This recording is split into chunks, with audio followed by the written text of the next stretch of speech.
열왕기 하위 20장 히스기야의 믿음과 불신앙에 관한 이야기인데, 여러분 성경을 볼 때에 여기 역사서지만은 역사적 순서로 되어 있지 않아요. 꼭 여기뿐만 아니라 우리가 사사기를 보면은 사사기가 그것도 역사서거든요. 그런데 사사기 끝에 있는 세장이 사사기 초기에 있었던 일이에요. 그리고 예레미야서를 보면은 예레미야서는 이 역사적 순서가 막 뒤집박죽 돼가지고 굉장히 어렵습니다. 그래서 이 역사적 순서를 우리가 일단 이게 순서로 되어 있지 않는데 그 순서를 우리가 염두에 들고 읽어야 돼요. 그래야 그게 무슨 의미인지를 알 수가 있어요. 오늘 우리가 보는 20장은 18장, 19장보다 먼저 일어났던 일이에요. 그걸 어떻게 아냐 하면은 여기 지금 이 20장이 아수르 침공 전에 일어났던 일이라는 것은 우리 보니까 보물, 히스기야가 자기 보물, 창고에 있는 보물을 다 보여주잖아요. 근데 우리가 18장에 볼 때는 어떻습니까? 아수르가 침공 올라갔게 보물을 다 뜯었고 다 주잖아요. 그러니까 아직 보물이 남아있을 때니까 여기가 그 전에 일어났던 일이다 하는 것을 알 수가 있고, 오늘 여기서 또 보니까 이사야 선지자를 통해서 뭐라고 합니까? 앞으로 아수르가 침공할 때 거기서 지켜준다고 이야기해요. 근데 우리가 19장에서 보면은 사내들이 대부분이 들어가지고 거기서 하루아침에 다 죽어버리잖아요. 그러니까 여기 20장에서 한 약속이 19장에서 이루어진 것으로 우리가 볼 수가 있어요. 그러니까 여기도 보면은 18장, 19장보다 먼저 일어났던 일이 바로 20장이다 하는 것을 우리가 알 수가 있습니다. 그러니까 이게 성경 기자가 이렇게 기록한 이유는 뭐냐면은 역사적 순서를 기록하려는 게 아니라 어떤 목적을 두고 기록하는 거예요. 그래서 이 기록자의 목적에 따라서 이렇게 기록된 것이다 하는 것을 우리가 또 염두에 둬야 돼요. 그리고 우리가 또 여기 이제 언제 어떤 일이 나느냐 하는 것을 알려면 역사적인 사실을 연도를 조금 알아야 되는데, 히스기야가 죽을 때가 BC 686년 아니면 687년이에요. 그 연도를 계산하는 방법에 따라 1년 왔다 갔다 할 수 있는데, 우리가 여기서 볼 때 뭐라고 그랬습니까? 히스기야가 생명이 15년 연장이 됐다고 그러잖아요. 그러니까 686년에서 역순으로 계산을 보면은 BC 701년이나 702년에 있었던 일이지요. BC 701년, 702년에 그 연도가 왜 중요하냐 하면은 그때 보면은 아수르의 대주국이에요. 아수르가 지금 아수르가 어디냐면은 지금 이 시리아 지방 있잖아요. 그 시리아 지방 적극적으로 해가지고 대지국을 이루고 있을 때입니다. 그때 그 주변에 있는 나라들은 속국이에요. 속국. 우리가 옛날 중국의 속국이듯이. 그러니까 그 기세에 눌려갖고 힘에 눌려있는 거죠. 근데 701년, 702년 때 거기 이 속국 중에서 바벨론이라는 나라가 있었어요. 구바벨론이라고 합니다. 구바벨론도 있고 엘람도 있고 그 주변의 나라를 연합해가지고 아수르의 반란을 일으킵니다. 그때가 바로 701년, 702년 때예요. 그때 일어난 일인데, 여기 보면은 우리가 12절에도 보면 뭐라고 하냐면 그때 발라단 아들 바벨론의 왕 브로덕 발라단이 이스라엘 병들 탐을 듣고 왔더라. 그때 이 바벨론이 구바벨론이라고 했어요. 이게 구바벨론은 아시리아의 속국으로서 작은 나라였어요. 작은 나라. 그런데 그 바벨론이 나중에 여기에 이제 이 아수르에 대항하다가 이 브로덕 발라단이 결국은 거기 나라가 거의 망하기 전까지 갑니다. 그때 일어난 사람이 누구냐면은 나보폴라살이라는 사람이에요. 그가 일어나서 바벨론 왕이 돼가지고 그가 이제 아시리아를 정복합니다. 그 아들이 누구냐면 느부갓네살이에요. 그러니까 거기가 바로 신바벨론이라고 그러고 이 나보폴라살 이전을 구바벨론이라고 그래요. 그러니까 우리가 여기서 보는 이 바벨론은 신바벨론 아니에요. 그 뒤에 그거는 나보폴라살 아들이 이 느부갓네살인데 느부갓네살은 전쟁의 신이라고 그럽니다. 어디든지 가서 전쟁에서 진 일이 없어요. 최대의 영웅이었어요. 거기서 나중에 이제 그 나오고 있고, 여기에서 나오는 것은 구바벨론이라고, 이 바벨론. 그러니까 그 바벨론이 어디냐면은 이스라엘이 지중해 연안이잖아요. 그럼 그 바벨론은 저쪽 동쪽으로 가서 이 아시리아 동쪽에 있는 나라예요. 그러니까 이스라엘하고는 접촉할 일이 없어요. 아마 그때 그쪽에서 소식도 전혀 모르는, 그리고 이스라엘도 작은 나라고 거기도 작은 나라고 그러니까 연결될 그런 였는데, 그들이 이제 해필이면은 참 아이러니하게 이 바벨론하고 엘람이 반란이 일을 때가 이 사네립의 아버지 때 그 반란이 일어나요. 그래서 거기 망하기 직전까지 갑니다. 그 사람들이. 예, 그런 상황을 우리가 염두에 두고, 그 다음에 여기 우리가 이제 20장에 보면은 크게 두 가지로 나옵니다. 1절에서 11절까지 하고 12절에서 21절까지 나오는데, 1절에서 11절까지는 히스기야 생명이 15년 연장된 이야기가 나오고, 그 다음에 12절에서는 이제 히스기야 불신앙적인 면이 이렇게 나오는 거예요. 먼저 1절에서 11절까지 이야기 보면은 1절에 보니까 참 재밌는 이야기 나오죠. 갑자기 히스기야에게 뭐라고 해요? 너 병들었으니까 너 죽을 것이다. 너 신변정리하라고 그래요. 아니, 선제를 통해서 이 왕에게 이야기하는 겁니다. 왕이 곧 죽을 것이라는 거예요. 그러니까 다 뭐 집안 정리하라는 겁니다. 그러면 여러분, 그러면 어떻겠어요? 사람 죽는다고 하면 통곡하고 와서 나 살려주지 하잖아요. 진짜 히스기야가 나 살려주라고 그래요.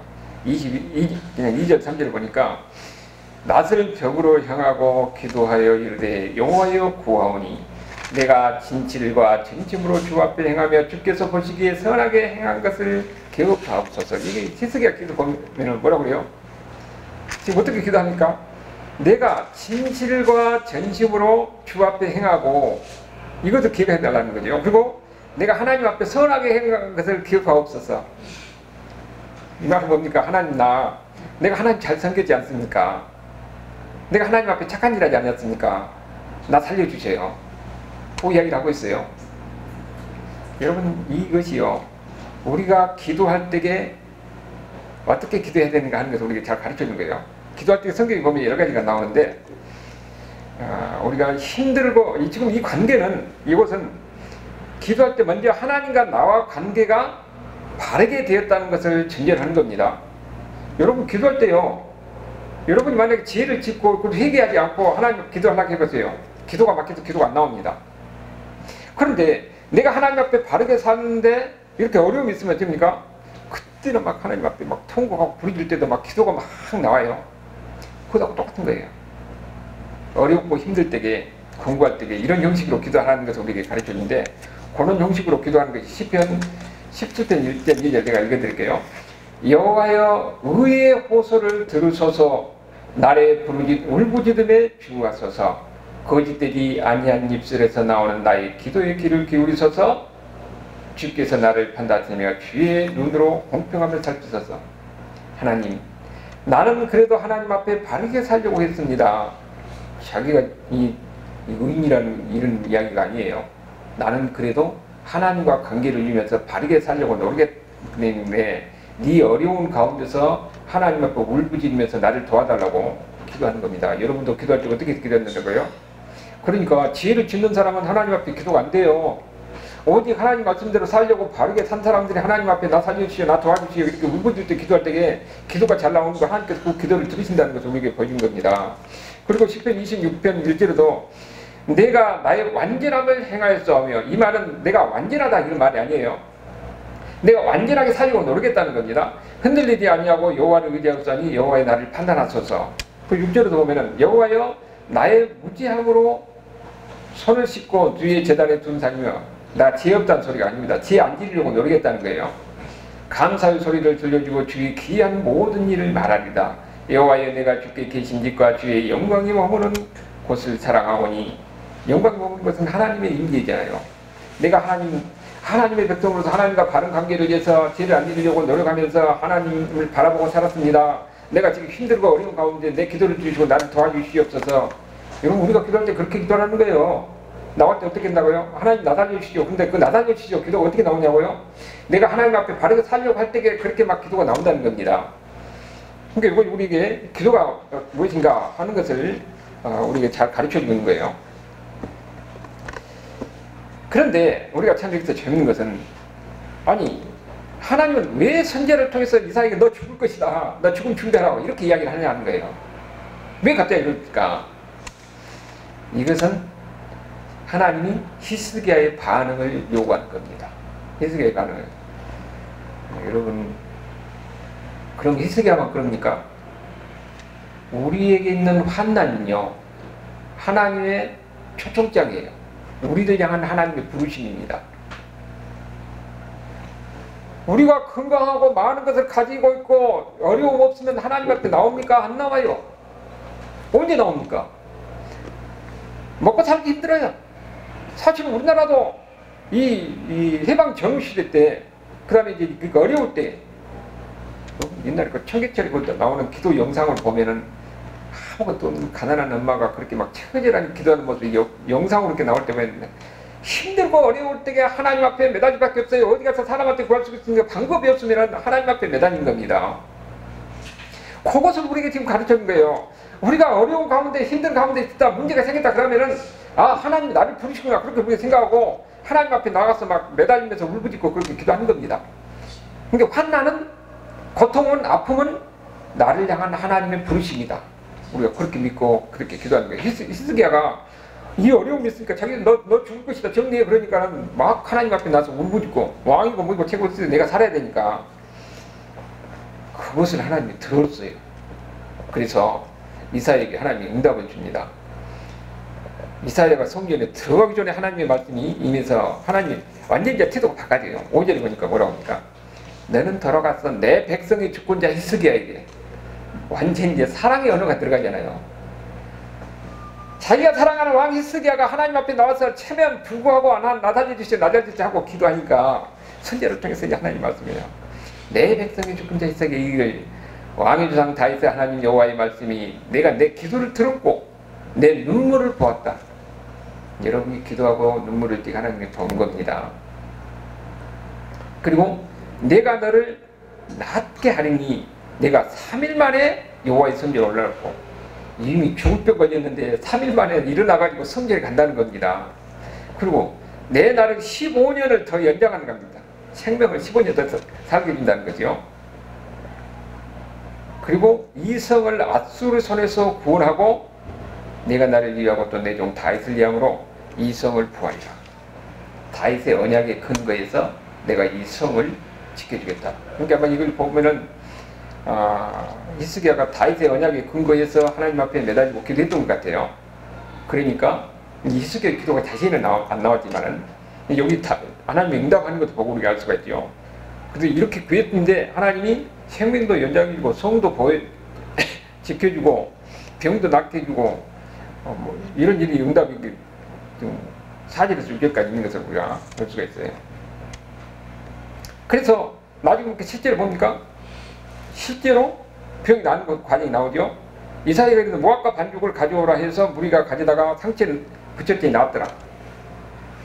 여러분, 여기서 우리가 한 가지 보는 것은 하나님이 낫게 해준다고 하면 그냥 나는 것이지, 이거로 뭐라고 써요? 모압과 반죽을 해가지고 바르니까 나왔던 게 아마 피병으로 해서 죽게 됐던 모양인데, 이걸 통해서 우리가 한 가지 알 수가 있는 것은 우리가 아프면은 병원에 가서 치료하는 그것이 맞다는 거예요.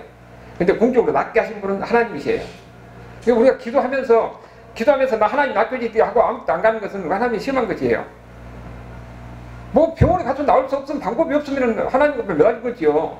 죽으면 죽으라 하고 말려진 거지. 그런데 우리가 할 수 있는 방법을 최선을 다하는 거예요. 우리가 건강을 위해서 건강식도 먹고, 병원에 가서 아프면 병원에 가서 감기약도 먹고 뭐 그렇게 하는 거예요. 그랬더니 결국 그렇게 해서 이 하나님께서 낫게 했더라 하는 것을 우리가 보는 거죠. 그러면은 이거 바로 나느냐 하는 것이 있고, 낫는 과정이 있어요. 보니까 히스기야가 이거 지금 믿어지지 않잖아요. 아니 내가 지금 죽을 병을 이제 3일 만에 난다고 하니까 진짜 내가 지금 어떻게 합니까? 이제 히스기야가 그럽니다. 이 히스기야 생각이 우리 생각하고 똑같아요. 그 왕이 전에 그도 똑같은 인간이니까. 지금 뭐 대통령도 하지만 그 내면에 들어가면 똑같은 인간인데 여러분, 수군들이 말하는 그다가 똑같은 겁니다. 히스기야가 이사야에게 이르되 여호와께서 낫게 하시고 3일 만에 여호와 성전에서 올라가게 하실 진조가 무엇입니까? 아니 그러면 징조를 보여. 하나님이 진짜 이렇게 하시지 않았지 징조를 보여주는 거예요. 그래서 9절 10절을 뭡니까? 그러면은 그 당시에는 해시계가 여러분 아시죠? 거기다 막대기 가운데 하나 꽂으면 이게 해가 움직임에 따라서 움직이는 거. 그러면 해시계가 10도를 앞으로 가게 하니까 뒤에 가니까, 아니 앞으로 가는 것은 우리가 당연히 가는 것이니까 누가 더 못 믿죠. 그런데 그 10도 뒤로 간다는 것은 이 자연의 현상이 거두는 거예요. 만약에 하나님의 징조를 벌리려면 그러면 10도를 뒤로 물러가게 해봐라. 그렇게 기도를 하라는 거예요. 그랬더니 하나님이 기도했더니 하나님이 진짜 해버리자고 우리가 있을 수가 있어요. 해버리자고 뒤로 간 거예요. 그걸 본 겁니다. 근데 이런 초자연적인 역사가 어디 나오냐면은 여호수아가 싸울 때 뭡니까? 모세가 기도해서 여호수아가 싸우는데 해가 하늘에 중천해서 움직이지 않았잖아요. 이런 초자연적인 역사를 우리가 어떻게 받아들였겠냐? 실제적으로 어떤 천문학자가 이 우주의 이 시간을 계산해 보니까 여기에 나오는 히스기야가 10도를 앞에 간 것하고 그 다음에 이 여호수아가 기도할 때 해가 중천에 뜬 것하고 계산해 보니까 정확히 우주에서 10도 핀 것하고 이거 딱 맞더라 그런 이야기도 있어요. 그러니까 우리가 그것을 우리가 그걸 어떻게 증명할 수 없으니까 그 학자가 그런 것다 하는 것 우리가 보고, 다만 어떤 또 한 사람은 구름을 통해서 보여줬냐 막 별 이야기가 다 있으니까 하여튼 그렇게 했다는 겁니다. 히스기야에게 그렇게 확신시켜준 거지요. 그런데 우리가 이렇게 보면은 이제 그렇게 해서 이렇게 보여줬어요. 그런데 아니 하나님이 15년 더 살게 하시면은 아니 왜 너 곧 죽을 것이다 너 준비라고 이렇게 무섭게 했냐는 거예요. 왜 하나님의 선지자를 통해서 그렇게 이야기를 했겠어요? 여기 보니까 좀 더 정리라고 그랬는데 오늘 그건 답은 알 수가 없습니다. 다만 이 히스기야 이야기를 통해서 우리 인생에서도 돌이켜보면은 우리 인생에도 보면 많은 이렇게 굴곡이 있잖아요. 우리가 신앙생활한다 해서 다 좋은 일만 일어나지 않아요. 아픈 일, 힘든 일, 실패한 일, 이런 일도 많이 일어나는 거예요. 혹시 보면은 우리 믿음의 선지들에서 그런 성을 많이 볼 수가 있잖아요. 그런데 우리가 이제 역사적으로 이렇게 보면은 성경에도 그러고 또 우리가 이 교회사를 통해서 보면은 다 위대한 일을 한 사람들이 언제 그 위대한 일을 하냐면은 어려움을 겪고 나서 그 다음에 위대한 일을 해요. 핸델의 메시아가 어떻게 해서 나온 줄 아십니까? 모든 음악을 다 실패하고 마지막에 나온 것이 바로 메시아예요. 그랬더니 그 메시아가 불의 맹작이 되어버리잖아요. 존 번역이 철로역정을 쓸 때는 감옥에 들어가서 이미 이 눈이 안 보이고 하는 이런 절망적인 상황입니다. 그래서 남긴 것이 뭡니까? 철로역정인 겁니다. 성경 다음으로 많이 읽혀진 것이 바로 철로역정이에요. 여러분 인생에도 한번 보세요. 그냥 하나님이 나에게 은혜를 주셔서 내가 잘 먹고 잘 쓰고 평안이 있다. 그럴 때는 별로 특별한 일이 없어요. 그런데 아주 힘들고 어렵고 절망적인 이런 상황이 있을 때 그때 막 하나님께 매달리잖아요. 그러면 우리가 생각하는 것과는 전혀 다른 놀라운 일을 하게 되는 겁니다.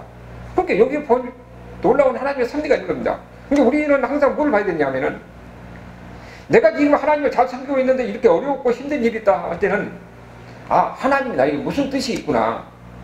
그러면서 이것을 이겨나갈 때에 우리가 의도하지 않았던 큰 일이 있는 거예요. 여러분도 아주 그런 큰 역사를 이룬지 모르는 겁니다. 이게 바로 히스기야를 통해서 우리에게 가르쳐주는 거예요. 히스기야가 아이고 나는 하나님 앞에 바르게 살려고 하는데 이게 지금 뭔 일입니까? 나 살려주시오. 오히려 그런 모습을 보고 하나님이 기뻐하시고 생명도 인자인 것뿐만 아니라 성도 구해주시고 모든 거 다 해주잖아요. 그러니까 우리가 보면은 환난은 위장된 하나님의 사랑의 편지예요. 그 속에 하나님의 사랑이 들어있는 겁니다. 우리가 생각한 것보다 더 큰 은혜를 주려고 하는 하나님의 지혜가 거기에 있는 거죠. 우리는 항상 어떤 관점을 가져야 돼요? 어려움을 힘든 걸 보고 절망하거나 자질하지만 말고 그때 기도하고 하나님께 매달리면서 하나님의 뜻이 무엇인지 우리를 바라게 돼요. 그러면 이것이 이겨낼 힘도 생기고 그 그러다 보면은 하나님이 지혜도 주고 그 히스기야가 경험한 것을 여러분도 경험할 수 있다는 겁니다. 여러분 우리가 성경을 보고 뭘 배웁니까? 역사적인 사실을 보고 배운 거 아니에요. 아 이렇구나 하나님 이런 하나님을 하고 거기서 하나님을 알고 거기서 지혜를 얻는 겁니다. 앞으로 나에게도 그런 일이 닥칠 때는 어떻게 됩니까? 히스기야 같이 하나님 앞에 매달리고 기도하고 나 살려주시오 나 도와주시오 내가 지금 죽겠습니다 이렇게 하는 거예요. 그것을 우리에게 가르치는 겁니다. 자 여기서 보면은 아주 히스기야가 아주 경건한 모습이잖아요. 그 다음에 이제 12절에서 15절까지 보면은 정반대의 모습이 나와요. 그 불신앙적인 모습인데 지금 12절에 아까 이렇게 봤더니 이 발라다나를 바벨론의 왕 부르닥 발라단 영어 성경에는 무르닥 발란이라고 그렇게 했어요. 히스기야가 병든 사람을 듣고 편지와 함께 예물을 그에게 보냈더라 그렇게 이야기했어요. 지금 여기는 뭐냐면은 여러분 아까 이야기했지만은 이 대제국 아수르의 지금 이스라엘이라는 나라는요 우에는 북쪽에는 대제국 아수르가 있고 남쪽에는 애굽이라는 나라가 있어요. 그 가운데 그야말로 변방적인 나라가 바로 이스라엘이에요. 그러니까 더구나 이제 북쪽 이스라엘은 망하고 남쪽 유다는 아주 소국이잖아요. 그 다음에 저 동쪽에서 이스라엘은 전혀 접촉도 안 했던 그 안쪽에가 바벨론이라는 조그만한 그 나라가 있었어요. 그러니까 그 사람들이 반란 이렇게 해가지고 결국 아수르에 대항하다가 그때 왕이 사르곤 왕이 아주 제일 강성할 때입니다. 완전히 거의 멸망 직전까지 간 겁니다. 바벨론이. 그러다가 이제 느부갓네살의 아버지인 나부콜라살이 그 왕이 돼가지고 이제 전세가 이렇게 바뀌게 된 거죠. 그때가 바로 702년 때. 그러니까 이제 전쟁을 해가지고 이제 굉장히 좀 어려운 상황이니까 마치 그때 유다의 히스기야 왕이 병들었다는 것을 핑계로 해서 이문을 얻은 겁니다. 그것은 뭐를 할 거냐면은 자기가 반란하고 상황이 어려우니까 유다와 같이 합심해서 아수르를 치자는 거예요. 그러기 위해서 온 것입니다. 이문은 그냥 핑계고. 그런데 이제 이 사람이 와서 지금 어떻게 합니까? 히스기야를 엄청 이렇게 높이는 걸 볼 수가 있어요. 히스기야가 그 사자의 말을 듣고 지금 어떤 말을 들었겠어요? 여기는 나오지 않지만은 예물도 가지고 오고 편지도 가지고 오고 더군다나 저 멀리서 자기한테 지금 사신을 보내는 거예요. 같이 하자는 연합하자는 의미로. 그러니까 그 말을 듣고 어떻습니까? 자기 보물고에 13절에 나오잖아요. 보물고에 금, 은, 향품, 보배로운 기름을 굶기고 무기가 이라고 많다는 거지요. 창고에 전쟁하려면 식량도 되니까 창고에 일하고 많다는 걸 다 보여준 겁니다. 나라에 있는 걸 모든 것도 다 보여줬다는 거예요. 자기가 이거 뭔 말이에요? 나는 이렇게 다 준비가 돼 있다는 거예요. 나는 이렇게 강하다는 겁니다. 아니 이전에는 나 살려주지 않고 이렇게 이 절박한 생으로 있던 사람이 지금은 사람이 이렇게 높으면요 희한하게 옆에서 뭐 하면은 띄워주면은 자기가 좀 교만해져요. 사람이 태도가 그렇게 바꿔집니다. 인간이라는 것은 다 그래요.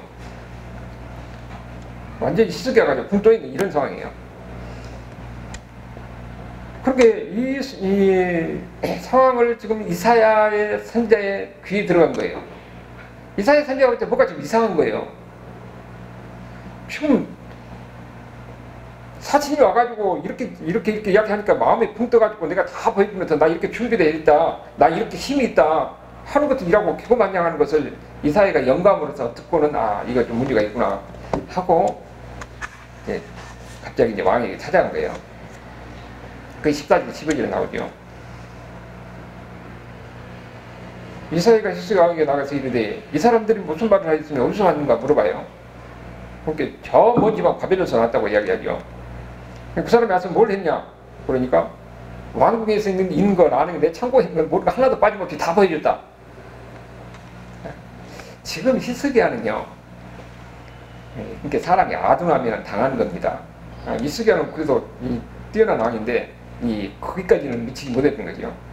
지금 자기가 하는 것이 무슨 의미인지를 모르고 지금 행동하고 있는 거예요. 여러분 사람이요 지도자도 머리가 위에 있는 사람은 밑에 있는 사람을 이용해요. 아둔한 사람은 자기가 막 이렇게 했으면 뭐 될 것 같은데 지혜로운 사람은 그것을 이용하는 겁니다. 히스기야는 지금 자기가 지금 무슨 자기의 문제점이 무엇인지 전혀 이렇게 모르고 있는 상황이에요. 저쪽에 있는 바벨론은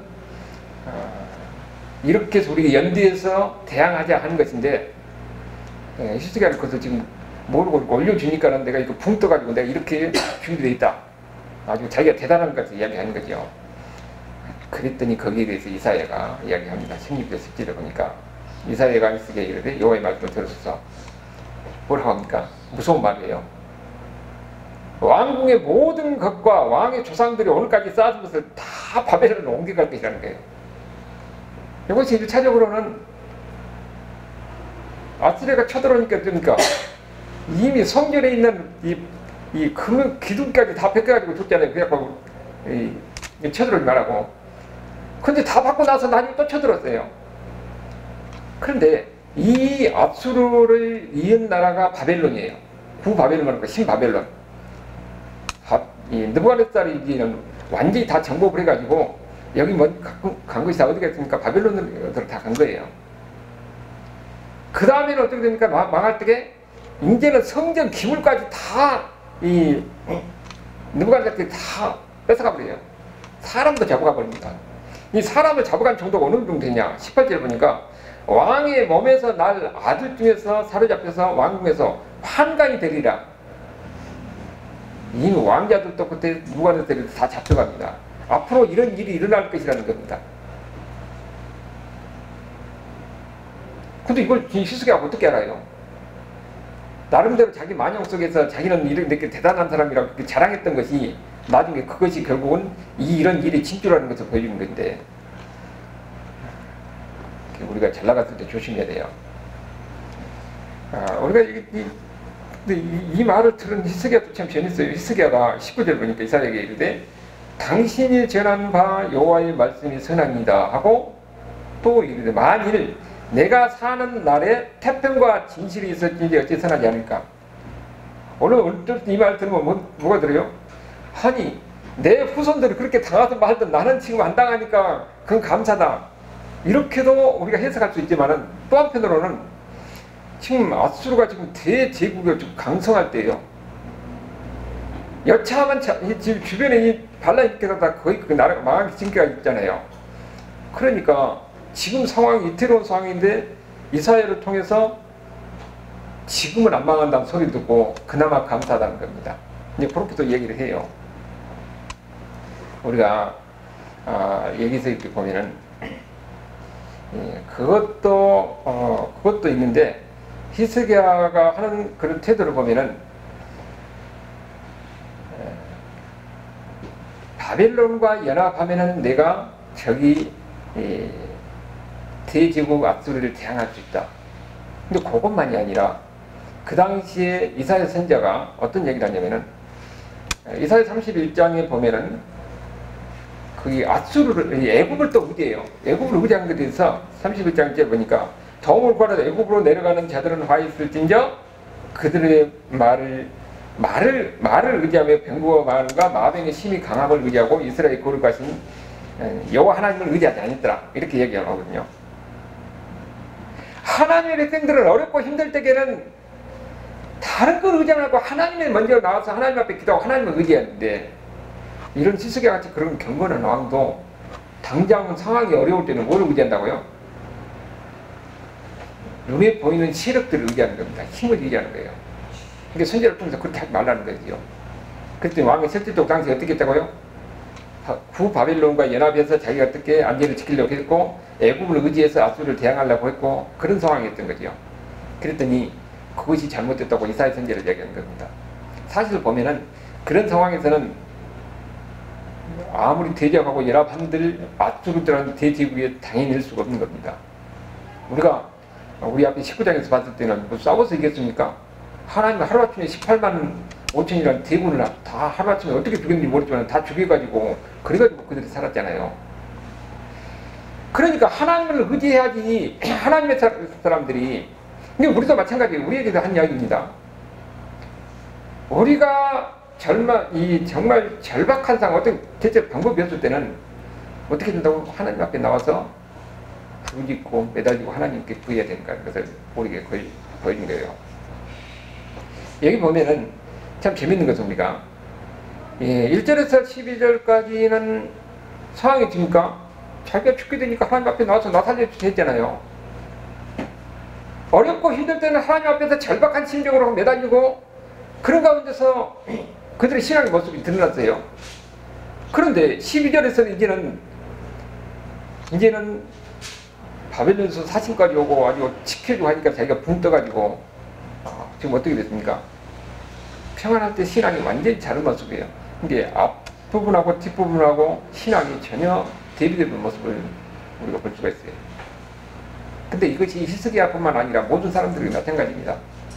우리도 힘들 때는 하나님 앞에 나 살려주시오, 나 먹을 거 주시오 하고 이렇게 매달리다가 어느 정도 풍족해지면은 그렇게 하나님 앞에 구하지도 않고 자기가 모든 것을 자기 힘으로 된 줄 알고 자기가 교만해진 거예요. 성경에서 그 이야기를 끊임없이 하는데 여기 히스기야 같이 다윗 다음으로 훌륭한 왕도 이런 모습이 인간의 연약한 모습을 우리가 보여준 거죠. 많은 경우에 보면은 신앙이 진짜 신앙이 강해질 때는 굳건해질 때는 뭐냐면은 어려울 때입니다.